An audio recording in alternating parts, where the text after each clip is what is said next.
Hey guys, and welcome to another Connection Boost. This is Pastor Kevin.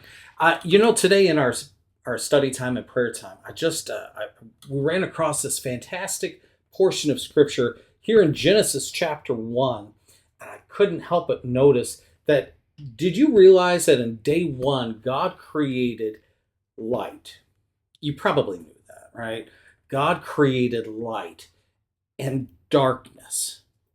But it wasn't until day 4 that God created the sun.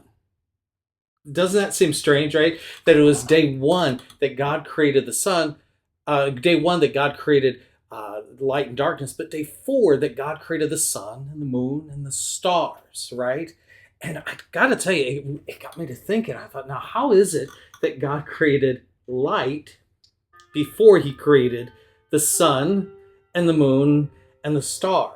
I mean, that's what we always associate with light, right? Is, well, when it's day, there's sun, and when it's dark, it's night, right? But that's not exactly what Scripture defines as light and darkness. You see, light and darkness is really a spiritual thing. It's a supernatural thing.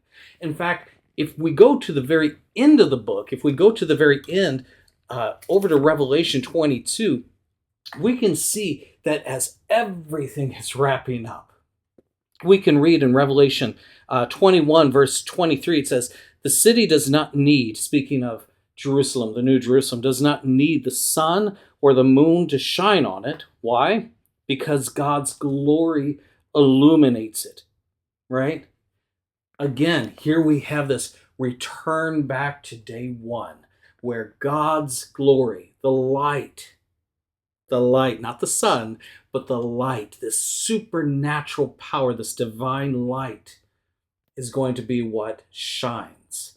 And I think it's really amazing, because what are we called to be here on earth?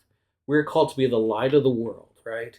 Here in a place of darkness where people are struggling and they feel the darkness. What are you called to be but the light?